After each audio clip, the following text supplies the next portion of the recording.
नमस्कार, आप देख रहे हैं सी न्यूज भारत। मैं हूं आपके साथ स्नेहा सिंह। वक्त हो गया है न्यूज बुलेटिन का। इस बुलेटिन में हम जानेंगे कि कहां जरूरतमंदों में बांटे गए 550 कंबल और किसने पति के हत्यारों को पकड़ने के लिए किया धरना प्रदर्शन। ऐसी तमाम खबरों पर विस्तार से करेंगे चर्चा। तो चलिए शुरू करते हैं खबरों का सिलसिला। आजमगढ़ थाना कंधरापुर में 3 जनवरी को रमेश पुत्र बनवारी निवासी आखापुर थाने में आकर तहरीर दी और इस तहरीर के अनुसार पुलिस ने कार्यवाही करते हुए हरिओम तथा दूसरी उसकी पत्नी संध्या उर्फ माया को गिरफ्तार कर लिया है। हरिओम ने स्वीकार किया है कि कमलेश बार बार मेरी पत्नी के नंबर पर फोन कर रहा था और मना करने के बावजूद नहीं मान रहा था, इसलिए मैंने उसके ही मफलर से उसका गला घोंटकर हत्या कर दी। बिसोली गांव थाना कंधरापुर में एक अज्ञात शव बरामद हुआ था। बाद में ये पता लगा कमलेश नाम के व्यक्ति का वो शव है। अज्ञात में उसके भाई के द्वारा मुकदमा पंजीकृत कराया गया। पुलिस को उस समय केवल इतना सुराग लगा था कि शव के पास एक महिला की चप्पल मिली थी, जिसमें पुलिस ने जो अज्ञात मुकदमा लिखा गया था छानबीन शुरू करी तो ये संज्ञान में आया कि मधुपुर गाँव के 2 व्यक्ति संध्या और हरिओम मृतक को निज़ामाबाद से अपने गांव लेकर आ रहे थे। रास्ते में इनके द्वारा रास्ते में शराब पी गई और इसके बाद किसी बात पे इन लोगों में आपस में विवाद हुआ और फिर मफलर से खींच के हरिओम ने दोनों लोगों ने मिलकर हत्या कारित कर दी। ये अनावरण किया है पुलिस ने। अज्ञात मर्डर था। इनके लिए अनावरण के लिए अनावरण के लिए इनाम के लिए संस्तुति इनकी की जाएगी। क्योंकि ये लोग निज़ामाबाद से अपने गांव साथ में चले थे तो रास्ते में शराब के नशे में ये लोग थे। रास्ते में शराब पर पी और अभियुक्त का ये कहना है कि उसकी वाइफ से छेड़खानी कर रहा था, मगर हत्या में दोनों लोगों ने साथ में कार्य करी है। तो हस्बैंड वाइफ दोनों को, संध्या और हरिओम को जेल भेजा गया। आजमगढ़ से सी न्यूज संवाददाता सीबी भास्कर की रिपोर्ट।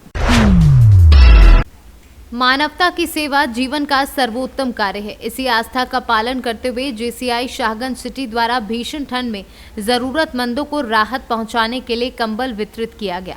नगर के गल्ला मंडी में आयोजित समारोह में 550 जरूरतमंदों को कंबल वितरित किए गए। कंबल पाकर लोगों के चेहरे पर काफी सुकून दिखा। अध्यक्ष जेसी आशीष जायसवाल ने बताया कि भीषण ठंड को ध्यान में रखते हुए जेसीआई शाहगंज सिटी द्वारा पिछले वर्षों की तरह इस वर्ष भी बेसहारा और जरूरतमंदों को कंबल वितरण का संकल्प लिया गया और इसी क्रम में बीते 15 दिसंबर से ही गांव-गांव जाकर जरूरतमंदों को चिन्हित करके कंबल के लिए टोकन वितरित किया गया। कार्यक्रम संयोजक जेसी धीरज जायसवाल ने बताया कि बुधवार को नगर स्थित गल्ला मंडी कलेक्टरगंज में कंबल वितरण समारोह का आयोजन किया गया। कार्यक्रम में आसपास के गांव से आए लाभार्थियों को कंबल वितरित किया गया। कार्यक्रम के मुख्य अतिथि विजय सिंह विद्यार्थी ने कहा कि संस्था द्वारा अनवरत प्रत्येक वर्ष मानवता के प्रति अपनी जिम्मेदारियों को पूरा करते रहने का प्रयास सराहनीय है। वहीं कार्यक्रम में मंडल उपाध्यक्ष जेसी अविनाश जायसवाल, पूर्व मंडलाध्यक्ष जेसी रूपेश जायसवाल, सचिव जेसी हिमांशु गुप्ता, कोषाध्यक्ष जेसी वीरेंद्र जायसवाल, जे अश्वनी यादव आदि लोग उपस्थित रहे। सभी यहाँ उपस्थित हुए हैं। यह कंबल वितरण का कार्यक्रम आयोजित हो रहा है। आज जेसीआई द्वारा एक कार्यक्रम रखा गया कंबल वितरण का, क्या कुछ कहना है आपका? ये अभी आप सुन ही रहे थे, जेसीआई शाहगंज सिटी कंबल वितरण का कार्य कर रहा है। ये मानवतावादी काम कर रहा है, गरीब की आवश्यकता को पूरा कर रहे हैं। इससे बड़ी बात हो नहीं सकती है। आज इस ठंड में जिसको कंबल की आवश्यकता है वो पूरा किया जा रहा है। बहुत सराहनीय कार्य है जेसीआई का, शाहगंज सिटी का। मैं अपने को सौभाग्यशाली मानता हूं कि मैं इस कार्यक्रम में सम्मिलित हूं। सर, जैसा कि आप सोधी के ब्लॉक प्रमुख, आपके स्तर से ठंड में क्या कार्य किए जा रहे हैं ब्लॉक पे? ठंड में कार्य मैं अगर अपने मुंह से कहूँगा तो अच्छी नहीं बात होगी, लेकिन अगर आप क्षेत्र में पता करेंगे तो रोड, नाली, पुलिया, आवास, सुलभ शौचालय, ये सारे कार्य। अभी कल तो हम लोगों ने दिव्यांगों को रिक्शा वितरण किया है और ब्लॉक से जितनी योजनाएं हैं वो सब पूरा मैं कर रहा हूँ। मुझे बहुत अच्छा लग रहा है जेसीआई क्लब के साथ आज सम्मिलित होने पे। ये मानवतावादी कार्य जो चल रहा है ये निरंतर चलता रहेगा। और मैं जानता हूँ, विगत 5 साल पहले से मैं इस क्लब को जानता हूँ। आपका कार्य बहुत प्रशंसनीय है। संस्था के लिए मैं संदेश दूं, ये मुझे बहुत छोटा लगेगा। ये अपने आप में बहुत पूर्ण संस्था है। जो मानवतावादी कार्य कर रहा है उससे बड़ी कुछ संस्था हो नहीं सकती। जौनपुर से सी न्यूज़ संवाददाता दिवाकर मिश्रा के साथ दीपक सिंह की रिपोर्ट। पति के हत्यारों को पकड़ने के लिए कभी प्रदर्शन, धरना तो कभी पुलिस की पूछताछ में बेहोश हो जाने का ड्रामा आखिर नहीं चला। फोन कॉल्स ने अवैध संबंधों की चुगली कर दी और पुलिस ने लगभग 3 महीने पहले हुए हत्याकांड से पर्दा उठा दिया। पत्नी और उसके देवर को गिरफ्तार कर हत्या में प्रयुक्त कुल्हाड़ी भी बरामद कर ली गई है। एसएसपी शिवहरी मीना ने इस पूरी घटना का खुलासा किया है। 3 महीने पहले एक घटना हुई थी जिसमें एक युवक की खेत में कुल्हाड़ी से मारकर हत्या कर दी गई थी। उस घटना का सफल अनावरण पुलिस के द्वारा कर दिया गया है। इस घटना में जो वादिया थी वो ही मुख्य अभियुक्त के साथ सहअभियुक्त रही है। इसमें प्रेम प्रसंग में यह हत्या हुई है जिसमें कुल्हाड़ी आला कत्ल बरामद हुआ है। साथ ही साथ जो कपड़े पहनकर हत्या करी गई थी वो बरामद हुआ है। अन्य इलेक्ट्रॉनिक एविडेंस के माध्यम से इस घटना का सफल अनावरण जनपद झांसी की पुलिस के द्वारा किया गया। ब्यूरो रिपोर्ट, सी न्यूज़। झांसी में उत्तर प्रदेश किसान कांग्रेस के प्रदेश अध्यक्ष शिव नारायण सिंह परिहार के नेतृत्व में आज जनपद झांसी के ग्राम भाटा नगाइच में विशाल किसान पंचायत हुई, जिसमें समस्याओं को लेकर किसान खूब गरजे। जिम्मेदारों को खरी खोटी सुनाते हुए आंदोलन की चेतावनी दी। पंचायत में किसान ने आज कई मुद्दों पर विचार विमर्श करते हुए आंदोलन की रणनीति बनाई। पंचायत में पेयजल की समस्या, पंचायत भवन बनाने की समस्या, गौशाला बनवाने की समस्या, वृद्धा पेंशन योजना, विधवा पेंशन, खरीफ फसल का मुआवजा, बैंकों में दलाली प्रथा जोरों पर, प्रधानमंत्री आवास आदि समस्याओं को लेकर किसानों ने जिम्मेदारों के खिलाफ मोर्चा खोलते हुए आंदोलन की चेतावनी दी है। चाचा जी क्या नाम है? हमारा श्रवण कुमार, किस गांव के रहने वाले? हटा गई। बताओ क्या दिक्कत है आपके गांव में? दिक्कत यह है कि एक तो हम ट्रैक डैम पुल अधूरा रहू वो बनाया जाए, रूसा कचनी उसे भटा तक का संपर्क मार्ग जो खड़ा है उसको सही किया जाए या टोड़ा किया जाए। उस पर कब्जा कर लोग उस पर कब्जा कर, हाँ, जगह जगह नाली खोदे। का नाम है? सैलरी में लई। का नाम है तुम्हारा? हमारा तीना किस गांव की रहने वाली है? तई के है, लगाज के। का है दिक्कत बताओ? अब दिक्कत को तो तुम्हें सुनारी पेन सैलरी मिल रही, हमें कछु नहीं मिल रहा। हाँ, कब से नहीं मिल रही? 15 साल हो। जब से पेंशन नहीं मिल रही है। हाँ, और आवास है बस। लेकर अभी आवास बना आधो डरो है बनो बना तो है, फिर लेंटा गिरने पैसा ही नहीं आओ, पैसा ही नहीं इन्हें खाला है करना का ने खल्ला है 20,000 की नहीं पेधान ने खाया है। पेधान 2022 में भाजपा सरकार किसानों की आमदनी दुगनी करने की बात कर रही थी। आज हम लोग झांसी के ग्राम नगाइच में खड़े हैं। यहाँ सैकड़ों महिलाएं हैं, किसान हैं, जिनकी समस्याएं गंभीर है। सरकार बड़ी बड़ी घोषणाएं करती है, बड़े बड़े वादे करती है, बड़े बड़े विज्ञापन छपवाती है, लेकिन किसानों का कोई भला नहीं हो रहा। सरकारी योजनाएं इन गरीब किसानों से कोसों दूर है। प्रधानमंत्री आवास, पेंशन, विधवा पेंशन, मुआवजा, कई समस्याओं का अंबार है। आज कांग्रेस पार्टी ने यहाँ पंचायत लगाई है, समस्याओं पर रणनीति बनाई गई है। अगर इनकी समस्याओं का निराकरण नहीं होता तो विकास खंड का कांग्रेस पार्टी घेराव करेगी। आज यहाँ पर समस्याओं का अंबार देखने को मिला है। देश के प्रधानमंत्री जी, जिनकी ड्रीम योजना है प्रधानमंत्री फसल बीमा योजना, वो भी धरातल पर पूरी तरह से नाकाम हो गई है। मुख्यमंत्री योगी आदित्यनाथ जी की गांव-गांव गौशाला योजना भी धरातल से गायब है। तो कहीं ना कहीं 2022 में किसानों की आमदनी दुगनी नहीं हुई, किसानों के खेतों की लागत दुगनी हो गई, किसानों के ऊपर महंगाई जबरन थोपी गई है। आज यहाँ महिलाएं बता रही कि हम लोगों ने गैस सिलेंडर में खाना बंद कर दिया, चूल्हे पे बना रहे हैं, पेंशन नहीं मिल रहा, आवास नहीं मिल रहा, कई समस्याओं से जूझ रहा है। तो मैं ये कहना चाहता हूँ कि भाजपा सरकार धरातल पर पूरी तरह नाकाम हो गई है। विज्ञापन छपवाकर भले ही छवि चमकाई जाए झूठी, लेकिन धरातल पर विकास दूर दूर तक दिखाई नहीं दे रहा। जय जवान, जय किसान, जय कांग्रेस। ब्यूरो रिपोर्ट, सी न्यूज़। जनपद ललितपुर तहसील मैरोनी विधानसभा सिंघई गार्डन कांग्रेस प्रतिज्ञा सम्मेलन आयोजित हुआ, जिसमें मुख्य अतिथि प्रभु सिंह ठाकुर, पूर्व मंत्री मध्य प्रदेश शासन अध्यक्षता ओम प्रकाश निछड़िया, पूर्व मंत्री उत्तर प्रदेश कांग्रेस पार्टी के सभी वक्ताओं ने अपने अपने विचार संक्षेप में रखे। ललितपुर से सीनू संवाददाता कोमल बरार की रिपोर्ट। मामला हमीरपुर जनपद के सरीला ब्लॉक के जलालपुर थाना क्षेत्र के अंतर्गत आने वाले हरसुंडी गांव का है, जहां अन्ना जानवरों के कहर से किसान खासे परेशान नजर आ रहे हैं। किसानों का आरोप है कि ग्राम प्रधान और सचिव के लचर रवैये के कारण अन्ना जानवर आए दिन सर्दी की चपेट में आकर मौत के मुंह में समा रहे हैं। बता दें कि 2 दिन पहले हुई गौशाला में 2 गायों के मृत शवों को गौशाला से नहीं हटाया गया, जहां एक तरफ प्रदेश की योगी सरकार के सख्त निर्देशों के बाद भी सरकारी नुमाइंदे गौशाला में कोई भी व्यवस्था करने में नाकाम साबित हो रही है।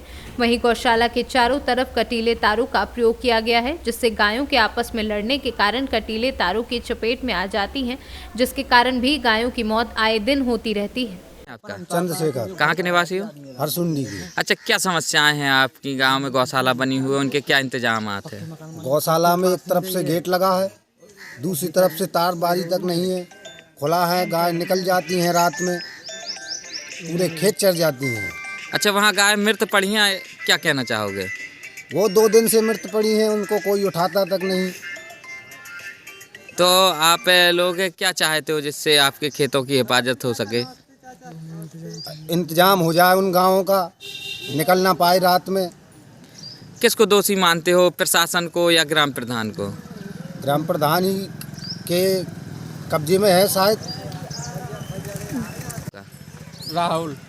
अच्छा, ये जो गौशाला में क्या इंतजाम है? कोई इंतजाम नहीं है, गैया अन्ना है और हमारे तीनों लंग खेती पड़ती है और गेट वहाँ के खुले डले, वो एक तरफ से बंद एक तरफ से खुला है। तो आपको क्या लगता है कि आपकी फसलें चर जाती हैं? हाँ, चर जाती हैं हमारी फसलें। गायों को खाने पीने का और सर्दी के क्या इंतजाम है? कोई इंतजाम नहीं है। गाय गौशाला में मृत पड़ी है, क्या कोई वहाँ से हटाता नहीं है? नहीं, कोई नहीं हटाता, मृत्यु डली है वहीं पे। क्या चाहते हो आप? हम चाहते हैं इनकी सुविधा हो, गायों को चारा मिले खाने के लिए। क्या नाम है आपका? मेरा नाम परमेश्वरिया। अच्छा, गौशाला में मृत गाय पड़ी हुई हैं और 2 गाय पड़ी हुई है, 6 दिन से पड़ी हुई है। और गौशाला में जो है कि उनके रहने का इंतजाम अच्छे ढंग से? इंतजाम अच्छा नहीं है। खाने पीने की क्या व्यवस्था है? कोई ना खाने पीने की तो आज तक कोई चारा नहीं डाला गया, ना कोई घास डाली गई है, ना कोई भूसा डाला गया है। क्या चाहते हो आप? हम तो ये चाहते हैं कि इनकी सुरक्षा अच्छी हो। इसमें किसकी कमी मानते हो, शासन प्रशासन या ग्राम प्रधान? ये शासन प्रशासन की कमी है, ये ग्राम प्रधान की सबसे बड़ी कमी है। हमीरपुर से सीनू संवाददाता राम सिंह राजपूत की रिपोर्ट। जिला झांसी के तहसील मोट में क्षेत्रीय विधायक जवाहर राजपूत के द्वारा बुधवार के दिन किसान संवाद यात्रा लगभग 500 ट्रैक्टरों के साथ निकाली गई, जो मोट से प्रारंभ होते हुए पुंछ समथर तथा मोट में ही समाप्त हुई। किसान संवाद यात्रा में किसान मोर्चा के जिला अध्यक्ष देवेंद्र कसाना, शिवेंद्र प्रताप सिंह, कपिल मुदगिल, अवधेश अग्रवाल, मनोज तिवारी और भी कार्यकर्ता मौजूद रहे। योगी जी सरकार ने जो 5 वर्ष में काम किए हैं, चाहे गुंडागर्दी और अराजकता को मिटाने के लिए और जो भयमुक्त समाज बनाने के लिए, और जो किसानों के हित में, चाहे किसानों की उपज का मूल्य का हो या किसानों को मुआवजा के नाम पर हो, प्रधानमंत्री फसल बीमा के नाम पर हो, चाहे सड़कों के या बिजली के या शिक्षा के तमाम चीज़ों का निर्माण का हो, हर क्षेत्र में विकास करने का हो, इसको लेकर मोट से चलकर पूंछ और पूंछ से समथर और समथर से मोट में जाकर 500 ट्रैक्टरों की किसानों के ट्रैक्टरों के माध्यम से ये किसानों के बीच जाकर ये बता रहे हैं कि वास्तव में योगी जी मोदी जी का जो स्वप्न है, लक्ष्य है, संकल्प है कि किसान की आमदनी दूनी करना है और उसके लिए निरंतर जो विकास कार्य हुए हैं, आज हम कह सकते हैं कि वास्तव में गुंडा अराजकता पूर्णतः समाप्त है और योगी जी की सरकार पुनः कैसे बने ये किसानों ने तय कर लिया है। इसी के लिए हम लोग आज ये चक्कर और मोट से चलकर पूंछ से समतल और समतल से मोट में समाप्त कर रहे हैं। जिस तरह से किसान भारतीय जनता पार्टी की तरफ जुड़ते जा रहे हैं, क्या लगता है 2022 में कितनी सीटों पर सरपंचाई होने वाली है? ये तो आपको लगता ही होगा सब जगह कि जनमानस में कि जितना बिजली का काम, सिंचाई का काम, सड़कों का काम, सिंचाई पेयजल का काम और निरंतर जो काम हो रहा है किसानों का। झांसी से सीनू संवाददाता शुभम त्रिपाठी की रिपोर्ट। समाजवादी पार्टी और अखिलेश यादव देश की राजनीति के सबसे बड़े दलित विरोधी चेहरे के रूप में उभरे हैं। इन्होंने संविधान, दलितों व दलित महापुरुषों का इतना अपमान किया कि दलितों की आहें निकल पड़ती हैं। ये आहें अखिलेश के कानों में सदियों तक गूंजती रहेंगी। ये बात उत्तर प्रदेश अनुसूचित जाति वित्त विकास निगम लिमिटेड के अध्यक्ष डॉक्टर लालजी प्रसाद निर्मल ने कही। सरकार से आप बात करें कि झांसी भी कहीं ना कहीं उसमें नहीं, अगर कोई किसी प्रकार के अंतर्विरोध हैं तो उसमें हम लोग उसको रखेंगे और झांसी की जो रानी हैं महारानी लक्ष्मीबाई, उनके नाम से नामकरण हुआ है, उसका स्वागत किया जाना चाहिए। लेकिन झांसी नहीं लिखा, ना आगे ना पीछे, तो तमाम लोग पैसे नहीं, अगर कोई अंतर्विरोध है तो उसको रखा जाएगा। देखिए, मैं जहाँ तक मानता हूँ कि समाजवादी पार्टी में दलितों का जितना विरोध हुआ, दलितों के ज़मीन पे कब्जे हुए और दलितों के जो ज़मीन का अधिकार था, आपको पता है 1950 से ज़मींदारी विनाश अधिनियम लागू था और उसमें ये जो ग्राम सभा की पट्टे की ज़मीन के आवंटन में दलितों को प्राथमिकता मिलती थी। वो प्राथमिकता अखिलेश यादव ने एक नया रेवेन्यू कोड बिल बना करके 2016 में समाप्त कर दिया था। इसके अलावा अनुसूचित जातियों की ज़मीन बिना जिलाधिकारी के परमिशन के खरीदी नहीं जा सकती थी, उस अवरोध को उन्होंने हटा दिया था। और बहुजन महापुरुषों का तो उन्होंने अपमान किया ही, प्रमोशन में रिजर्वेशन का बिल फाड़ करके पूरे देश का अपमान किया, भारतीय संविधान का अपमान किया और मैंने बताया 3 लाख दलितों का उन्होंने रिवर्सन कर दिया। तो ये जो दलितों की आह है अखिलेश यादव के कानों में सदियों तक गूंजती रहेगी। उत्तर प्रदेश में दलित उत्पीड़न पे जितना हमारी सरकार ने विराम लगाया है उसका कोई शानी नहीं है। यहाँ तक कि पहली बार देश में दलित उत्पीड़न के मामलों में रासुका तक तामील की गई है। रामगोपाल यादव ने बोला है कि आप कितने भी छापे लगा लो, हमें कोई फर्क नहीं पड़ता। देखिए, रामगोपाल यादव भारतीय राजनीति के एकदम असंवेदनशील व्यक्ति हैं। एक बार उन्होंने ये कहा था, कुछ लोक सेवा आयोग से सिलेक्शन हुआ था सहायक समीक्षा अधिकारी के पदों पर सचिवालय के लोगों का, करीब 400 कर्मचारी चयनित हुए थे और चूंकि वो सारे के सारे स्पेशल चयन था और अनुसूचित जाति के लोग थे और वो लोग जब वहाँ सैफई गए उनसे मिले तो उन्होंने कहा चूंकि आप लोग अनुसूचित जाति के हो इसलिए आपका चयन नहीं होगा और वो उसको निरस्त करवा दिया था। नहीं फर्क पड़ेगा उससे, छापों से कोई फर्क नहीं पड़ता। जहाँ पे अगर सूचना मिलती है कि अवैध धन रखा हुआ है तो छापे पड़ेंगे और कार्रवाई होगी। वो कहते हैं कि चुनाव को चलते हैं जानबूझ के परेशान किया। वो देखिए, उनका अपना चुनावी स्टंट है। चलिए ठीक है, ओके, धन्यवाद। उत्तर प्रदेश में विधानसभा का चुनाव आसन्न है और सभी राजनीतिक दल इस समय दलितों को रिझाने में लगे हुए हैं। इस संबंध में प्रदेश के दलितों की ओर से मैं यह कहना चाहता हूं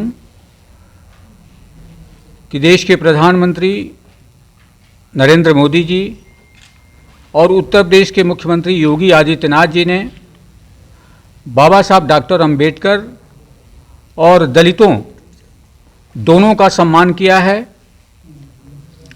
पूरे देश में जो बाबा साहब डॉक्टर अंबेडकर से जुड़े हुए पंचतीर्थ हैं उनका डेवलपमेंट हुआ है, सुदृढ़ीकरण हुआ है। मुख्यमंत्री योगी आदित्यनाथ जी ने बाबा साहब डॉक्टर अंबेडकर की फ़ोटो सभी प्रदेश के सभी कार्यालयों में लगवाई। अनुसूचित जातियों के सशक्तिकरण के लिए योजनाएं चलाई हैं। स्टैंड अप इंडिया जो प्रधानमंत्री नरेंद्र मोदी जी की योजना है उससे देश में 70,000 दलित इस समय उद्योगपति बन चुके हैं। 70,000 स्टैंड अप इंडिया योजना और मुख्यमंत्री योगी आदित्यनाथ जी की पंडित दीनदयाल उपाध्याय स्वरोजगार योजना से पिछले वर्षों में हम लोगों ने 1.25 लाख लोगों को रोजगार से जोड़ा है। इस प्रकार से अनुसूचित जातियों का सामाजिक और आर्थिक सशक्तिकरण की शुरुआत भारतीय जनता पार्टी की सरकार ने किया है। वहीं मैं यह भी आज कहना चाहूँगा कि समाजवादी पार्टी और उसके मुखिया अखिलेश यादव भारतीय राजनीति में दलित विरोध के सबसे बड़े चेहरे बनकर के उभरे हैं। अखिलेश यादव ने 2012 से 2017 के कार्यकाल में दलितों का जितना विरोध किया, किसी भी प्रदेश में दलितों का इतना नुकसान नहीं हुआ। करीब 3 लाख दलित कर्मचारियों को उन्होंने प्रत्यावर्तित कर दिया। प्रमोशन में रिजर्वेशन का बिल फड़ा। प्रमोशन में रिजर्वेशन खत्म होने से उत्तर प्रदेश के अलावा देश में कहीं भी कर्मचारी रिवर्ट नहीं हुए, लेकिन इन्होंने जानबूझकर के दलितों को उत्पीड़न करने के लिए 3 लाख लोगों को रिवर्ट कर दिया। इसके अलावा इन्होंने जो दलित महापुरुष हैं उनका अपमान किया, संत रविदास का अपमान किया, बाबा साहब डॉक्टर अंबेडकर के नाम पे बने अंतर्राज्यीय जो बस अड्डा था लखनऊ में, अंबेडकर का नाम हटा करके आलम कर दिया। काशीराम के नाम पे जो विश्वविद्यालय बना था, उर्दू अरबी फारसी विश्वविद्यालय, काशीराम का नाम हटा करके मुहिद्दीन चिश्ती रख दिया। काशीराम के नाम पे सहारनपुर मेडिकल कॉलेज बना था, काशीराम का नाम हटा करके अहमद हुसैन कर दिया। ब्यूरो रिपोर्ट, सी न्यूज़। रायसेन जिले तहसील सिलवानी में बरेली रोड पर आर पार वेयरहाउस में तौल न होने के कारण ठंड में 2 दिन से ट्रॉलियों पर लगी लंबी कतार। वेयरहाउस भर चुका है। सहकारी समिति एवं डीएम के आपसी विवाद के कारण किसानों को परेशानी हो रही है। किसानों का कहना है कि हम लोग इस सर्दी में खुले आसमान के नीचे 2 दिन से अपनी धान की ट्रैक्टर ट्रॉली लेकर खड़े हैं, लेकिन परिवहन न होने के कारण तुलाई बंद पड़ी है। किसानों ने प्रशासन से न्याय की गुहार लगाई है। वहीं जल्द से जल्द हमारी धान की तुलाई कराएं, जिससे हम लोगों को राहत मिल सके। यदि प्रशासन द्वारा हमारी समस्याओं का निराकरण नहीं किया गया तो सभी किसान उग्र आंदोलन करेंगे। मेरा नाम देवेंद्र सिंह रघुवंशी है। मैं एक किसान हूँ गाँव सिमरिया का। क्या समस्या का जाम लगा दिया? यहाँ बहुत बड़ी समस्या है। कई दिनों से किसान परेशान हो रहे हैं। यहाँ माल बहुत पड़ा है, तोल नहीं हो रही है। एमएसएफ भेजते हैं ये लोग, लेकिन माल की तुलाई नहीं हो रही। हम लोग 2-2, 3-3 दिन यहाँ पड़े रहते हैं। किसान हमारी ठंड में ठुठुरते हैं यहाँ पर, लेकिन शासन प्रशासन के कान पर जू भी नहीं रख रही। कोई शासन का अधिकारी यहाँ पर आने के किसी किसान से बात नहीं करना चाहता है। एसडीएम को हमने फोन लगाया, एसडीएम मैडम ने फोन नहीं उठाया। कृषि विस्तार अधिकारी से मैंने बात की फोन पे, लेकिन उन्होंने कहा कि साहब ऊपर के अधिकारी हमारी बात नहीं सुनते हैं। ये समस्या हमारे सामने खड़ी है और हम लोग परेशान हो रहे हैं। ऐसी ठंड में माल के इतना पड़ा है कि वहाँ पर जगह हम किसान भाई हम कहाँ रखें माल वहाँ पर। ये समस्या हमारे सामने खड़ी, मजबूर होकर हम लोग यहाँ पर खड़े हुए हैं रोड पर। और अगर हमारी मांग पूरी नहीं हुई तो ये 24 घंटे नहीं 48 दिन तक हम लोग यहाँ धरना प्रदर्शन करेंगे और रोड नहीं खोलेंगे यहाँ पर जब तक हमारी समस्या हल नहीं होगी। यहाँ पर प्रशासन अधिकारी की कोई बात हुई अभी आपसे? प्रशासन कोई भी अधिकारी बात करने को तैयार नहीं। अभी तहसीलदार साहब आए हैं अकेले और वो गए वहाँ देखने के लिए। इससे पहले कोई भी अधिकारी नहीं आया यहाँ पर, न कोई बात करना चाहता है हम लोगों से। 2 दिन से आप द्वारा ठंड में खड़े हुए हैं, जब से आपसे कोई बात नहीं हो पाई? कोई बात नहीं हो रही, कोई अधिकारी नहीं आता हमारी खबर लेने के लिए कि किसान ठंड में पड़े, क्या हाल हो रहा है किसानों का, उनकी समस्या का हम कैसे निदान करें। कोई भी अधिकारी हमसे बात करने के लिए तैयार नहीं है। यहाँ पर मजबूर हो रहे हैं हम लोग सब। मेरा नाम महेंद्र रघुवंशी है। रघुवंशी जी, जाम लगा दिया, क्या कारण जाम लगाने का? आप लोगों ने जाम लगा हुआ है। यहाँ धान का परिवहन नहीं हो रहा है। वेयरहाउस पूरा भर गया है। किसानों को SMS डाल दिए हैं। 50-100 ट्रालियाँ यहाँ पे खड़ी हैं। कल से वही तौल की समस्या आ रही है। ट्रांसपोर्टिंग करेंगे कहीं कुछ, ये कह के किसानों को गुमराह कर रहे हैं। कब से खड़े हैं आप लोग यहाँ पे? कल से 2 दिन पहले बारदाना नहीं था और अब कल से बारदाना आया है तो जगह नहीं है रखने के लिए ट्रांसपोर्टिंग। 2 दिन से आप यही ट्रॉली खड़ी कर रहे हैं अपने? इस सर्दी में खुले आसमान नीचे आप लोग खड़े हुए हैं। प्रशासन ने आपने बात करी? कोई बात करने आया नहीं आया अभी तक? कोई बात नहीं करी। प्रशासन को भी सूचना दी थी लेकिन कोई बात नहीं करी। मजबूरी में हमको चक्का जाम लगाना पड़ा। लगभग कितनी ट्रॉली खड़ी होंगी आपके साथ में? 100 ट्राली लगभग।